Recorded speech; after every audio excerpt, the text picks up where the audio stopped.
Topic है आपका ये लेक्चर नंबर 19 और ये इलेक्ट्रोस्टैटिक्स चैप्टर का ही है। इसके पिछले चैप्टर में हम लोग टॉर्क के बारे में पढ़े थे। इसके बाद टॉर्क के द्वारा वर्क डन होता है, उस वर्क डन का फॉर्मूला निकाले थे और उसके बाद हम लोग पोटेंशियल एनर्जी का फॉर्मूला निकाले थे। यूनिफॉर्म इलेक्ट्रिक फील्ड में कोई भी इलेक्ट्रिक डाइपोल को डिफ्लेक्ट करते हैं तो डिफ्लेक्ट करने में उसमें कितना पोटेंशियल एनर्जी स्टोर करता है, उस पोटेंशियल एनर्जी का भी फॉर्मूला निकाले थे। E is equal to minus PE cos theta. इसके बाद आपका ये है टॉपिक जो है एरिया वेक्टर क्षेत्रफल सदिश, प्लेन एंगल समतल कोण और सॉलिड एंगल ठोस कोण। हम लोग ये तीन टॉपिक है, एक क्षेत्रफल सदिश, एक समतल कोण और एक ठोस कोण। इसमें सबसे पहला है क्षेत्रफल सदिश क्या है, एरिया वेक्टर। ऐसे नॉर्मली हम लोग जानते हैं कि एरिया जो है वह स्केलर क्वांटिटी है, लेकिन वो सिर्फ एरिया वहाँ जिसका मैग्नीट्यूड होता है। लेकिन यहाँ हम जिस एरिया की बात कर रहे हैं वो एरिया आपका एक वेक्टर क्वांटिटी है, एक सदिश राशि है। और सदिश के पास परिमाण भी होता है और सदिश के पास दिशा भी होता है। इसलिए यहाँ जिस एरिया वेक्टर की हम लोग चर्चा करेंगे उस एरिया वेक्टर के पास दोनों चीज होगा। इस एरिया वेक्टर के पास मैग्नीट्यूड भी होगा और इस एरिया वेक्टर के पास डायरेक्शन भी होगा। ध्यान दीजिए, अगर ये एरिया वेक्टर क्या है तो किसी समतलीय सतह पर ऊर्ध्वाधर ऊपर की ओर खींचा गया अभिलंब जिसे एक एरो एक तीर के द्वारा सूचित किया जाता है उसे ही हम लोग क्षेत्रफल सदिश एरिया वेक्टर कहते हैं। वो जो एरो की लंबाई होती है वो उसके मैग्नीट्यूड परिमाण को बताएगा और एरो की जो दिशा होगी वो क्षेत्रफल सदिश के दिशा को बताता है। ध्यान दीजिए, पर किसी भी समतल सतह चाहे वह वृत्ताकार हो, वर्गाकार हो, आयताकार हो, वह किसी भी आकृति का, शेप का, साइज का हो सकता है। किसी भी समतल सतह पर ऊर्ध्वाधर ऊपर की ओर बाहर की ओर खींचा गया जो अभिलंब होता है उस पर लंबवत होता है, वो हमेशा वो आपका जो अभिलंब जो एरो के डायरेक्शन से उसको सूचित करते हैं वो एरिया वेक्टर के डायरेक्शन को डिनोट करता है। जैसे यहाँ हम मान लें कि ये वर्गाकार या ये वृत्ताकार आपका ये फिगर जो है, अगर इसका एरिया वेक्टर पूछे तो इस वर्गाकार सतह के लिए एरिया वेक्टर की दिशा सीधे उसके कहाँ होगी, बाहर, लंबवत। बाहर के एरो ड्रॉ करेंगे, वो एरो जो होगा, तीर जो होगा वह इसके परिमाण को सूचित करेगा, उस तीर की लंबाई, और तीर की जो दिशा होगी वह क्षेत्रफल सदिश के दिशा को सूचित करता है। इसलिए क्षेत्रफल सदिश कोई भी समतल सतह पर ऊर्ध्वाधर, ये 3D फिगर है, ये खिंचाएगा। जैसे मार्कर रखा हुआ है इस प्रकार से इस पर एरो ऐसे ड्रॉ करेंगे, लेकिन ऐसे तो लाइन खींचा नहीं जा सकता है, इसलिए नॉर्मली हम लोग इस प्रकार से ड्रॉ कर सकते हैं। अगर ये टोटल क्षेत्रफल मान लें इसका S यहाँ है तो इस प्रकार से लाइन आपको ड्रॉ करना पड़ेगा। जैसे कि मार्कर रखे हुए हैं तब इस पर लंबवत डायरेक्शन में हम लोग तीर का निशान ऐसे खींच सकते हैं, लेकिन 3D फिगर के अनुसार इस पर इस प्रकार से लाइन खींचना संभव नहीं है।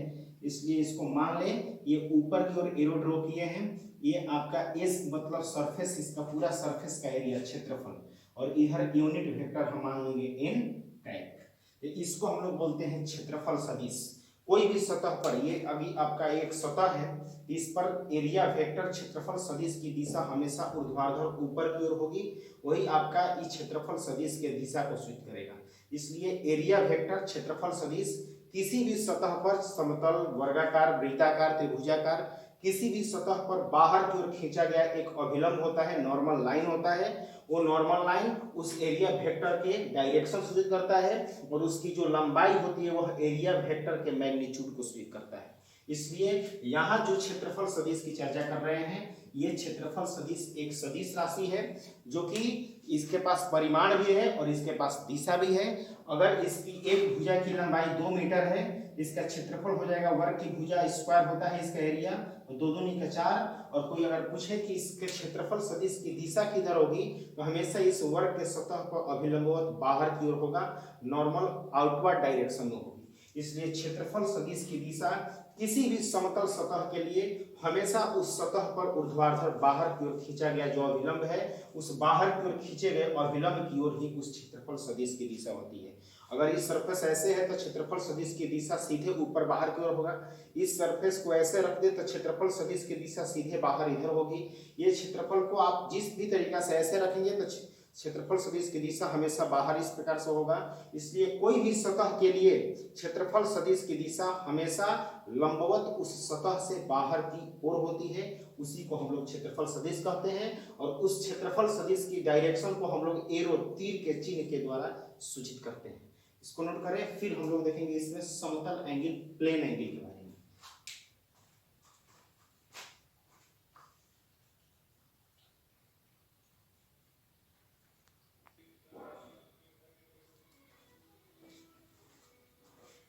अब ये है अगला टॉपिक, समतल कोण, प्लेन एंगल। इसका डिफिनीशन है, ये कहता है कि किसी रेखा के दोनों सिरों को, किसी रेखा के दोनों सिरों को किसी बिंदु पर मिलाने से, किसी बिंदु पर मिलाने से उन दोनों रेखाओं के बीच, उन दोनों रेखाओं के बीच एक समतल प्राप्त होता है। उन दोनों रेखाओं के बीच एक समतल प्राप्त होता है। किसी भी रेखा के दोनों सिरों को किसी बिंदु पर मिलाने से उन दोनों रेखाओं के बीच एक समतल प्राप्त होता है, और उस समतल द्वारा उस बिंदु पर जो कोण बनता है, एक समतल प्राप्त होता है, और उस समतल द्वारा,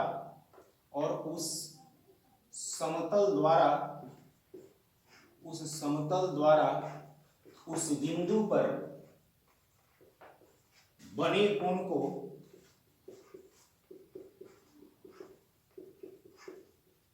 समतल कोण या कोण कहा जाता है। समतल कोण या कोण कहा जाता है। जैसे दो चीज, यदि हम लोग एक लाइन को ले लें, इसके पास दो पॉइंट होगा, एक पॉइंट मान लीजिए ए और दूसरा पॉइंट है बी। पर है कि किसी भी रेखा के दोनों सिरों को, दोनों पॉइंट को किसी बिंदु पर मिलाने से, यहाँ एक पॉइंट हमने लिए ओ, इस बिंदु से इसके दोनों सिरों को मिला दिए, ए को भी और बी को भी।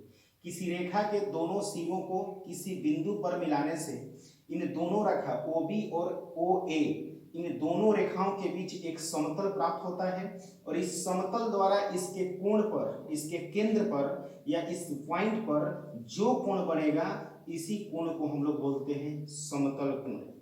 इसका नाम है समतल कोण थीटा। ए बी जो है इसको लेंथ ऑफ आर्क, चाप की लंबाई बोला जाता है, जिसको एल मान सकते हैं। ओ ए या ओ बी जो होगी यह वृत्त की त्रिज्या होगी। ऐसे भी सिंपल रूप से अगर कहता है कि 2 मीटर त्रिज्या वाला वृत्त के केंद्र पे कोण का मान निकालें, तो 2 मीटर रेडियस का एक वृत्त ले लिए, सर्किल ले लिए, उतना यहाँ से चाप ऐसे काट लिया जाता है, और इसको इससे इस प्रकार से हम लोग जोड़ देते हैं। तो ये ए इनिशियल पॉइंट है ए, और ये आपका एक पॉइंट मिल गया बी।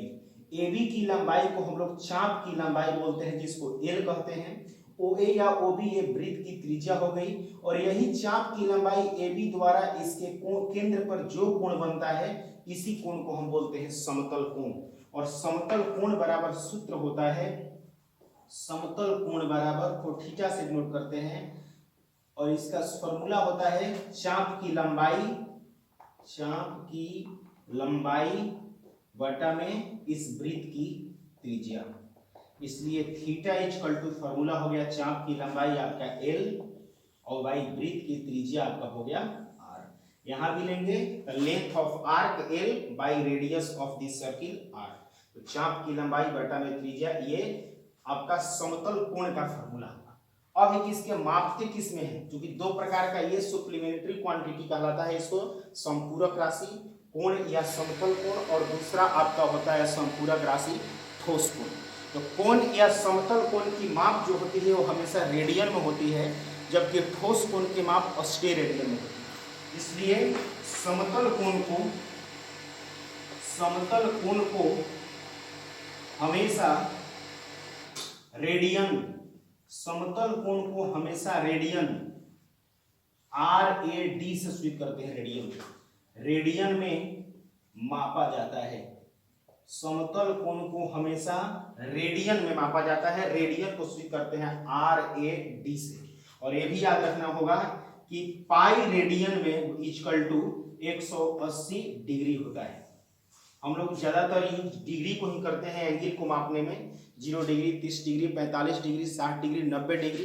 लेकिन अगर डिग्री को रेडियन में बदलना होगा तो याद रखना होगा कि अगर वैल्यू एंगल का पाई, 2 पाई, पाई बाई 2 इस टर्म में लिखा जाता है तो वो रेडियन में है, और उसको डिग्री में अगर बदलना है तो पाई के जगह पे 180 पुट करेंगे, क्योंकि पाई रेडियन इक्वल टू होता है 180 डिग्री, तब उसका वैल्यू जो है वह डिग्री में कन्वर्ट हो जाता है। तो याद रखेंगे कि समतल एंगल क्या है, तो किसी भी रेखा के दो सिरों को किसी बिंदु पर मिलाने से एक समतल प्राप्त होता है, और यह समतल द्वारा उस बिंदु पर बने कोण को ही समतल कोण कहा जाता है। या सिंपल तरीका से जो हम लोग पढ़ते हैं कि किसी भी सर्किल में जो चाप लेते हैं, इस चाप के द्वारा उसके सेंटर पर जो कोण बनता है उसी को समतल कोण कहते हैं, और समतल कोण बराबर सूत्र होता है उस चाप की लंबाई बटा में उस वृत्त की त्रिज्या। जितना भी चाप है वो चाप की लंबाई हो गया L, और ये वृत्त की त्रिज्या आपका हो गया OA, कितनी है R, इसलिए theta equal to L by R। समतल कोण को हमेशा रेडियन में मापा जाता है।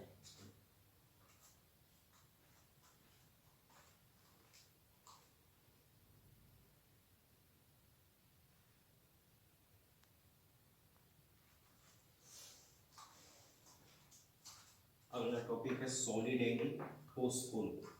ठोस कोण क्या है? सॉलिड एंगल ये कहता है कि किसी गोले के क्षेत्रफल द्वारा उसके केंद्र पर अंतरित, मतलब बना हुआ अंतरित कोण को ठोस कोण कहा जाता है, तथा इसे ओमेगा द्वारा सूचित किया जाता है। ये आपका जो सॉलिड एंगल है, ठोस कोण, ये भी आपका 3D फिगर है। मान लें हम कि यहाँ पे एक स्फीयर है, ये एक गोला है। इस गोले के कारण हमको कोण का वैल्यू ज्ञात करना है कि कितना कोण बनेगा इस स्फीयर के द्वारा। हम क्या करेंगे कि इस स्फीयर से कुछ डिस्टेंस पर यहाँ एक पॉइंट ले लिए, और ये इस पॉइंट को इस स्फीयर के प्रत्येक कॉर्नर से, किनारे से इसको मिला दिए।